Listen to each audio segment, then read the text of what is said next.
Well, the government shutdown now impacting Veterans Day celebrations all across the nation, but Bay Area communities are not letting that to prevent them from honoring those who protected our country. That includes Petaluma, which typically holds a Veterans Day parade led by the Coast Guard, which has a huge presence in that North Bay city, but not this year. But the event did go on with some adjustments. Veterans in attendance say they say even on this day meant to honor them. The political divide in this country is hanging over everything. They spoke to our John Ramos about their concerns.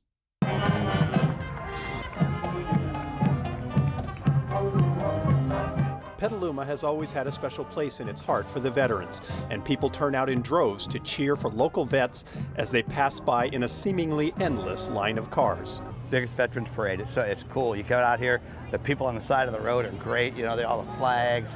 This year's event started a bit differently, with a swearing in of some new recruits to the Coast Guard.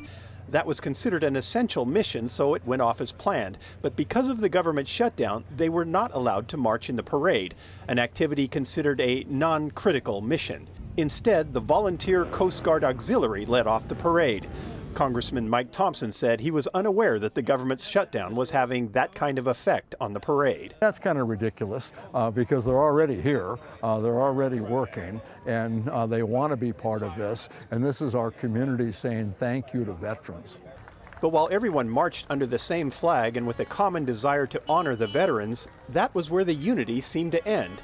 Leslie Fuller served in the Navy and says the federal staffing cuts at the VA are restricting access to care, especially mental health care. It takes months to get an appointment with mental health. So even though benefits weren't specifically cut, the personnel was? Correct. To look out for people? Correct. And she says there are a lot of hard feelings that run down political lines. Unfortunately, too many veterans voted what I consider the wrong way. And it's very difficult for me to be around them. It really is dividing people, isn't it? It is extremely divisive.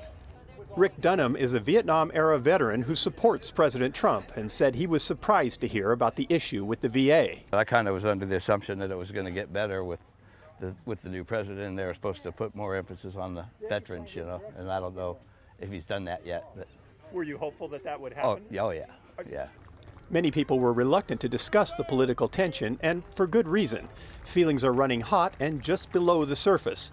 One man named Roger carried a flag that read 8647, which has become provocative code for get rid of Trump. It was a mistake for our country to elect him. The sooner we can get something else, the better. Then you have a person with his own agenda over here with an 8647. I mean, is that hate or what? Yeah. 86 Trump, huh? You like that? You like doing that? That's hate. That's hate, dude. Kill Trump, huh? I can do a really loud. That's hate. It's not the kind of thing you usually see at a Veterans Day parade, especially in Petaluma. The city genuinely appreciates those who serve the country, and that includes Larry Levy, a Coast Guard veteran who is saddened by the wedge being driven between his brothers in arms. But I know something. We get on with it. We'll make the best out of a tough situation. And that's why I'm here, because I care for these men and women.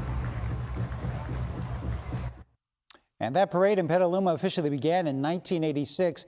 At its height before the pandemic, it featured more than 200 entries, 2,000 participants, and a crowd of more than 40,000 people.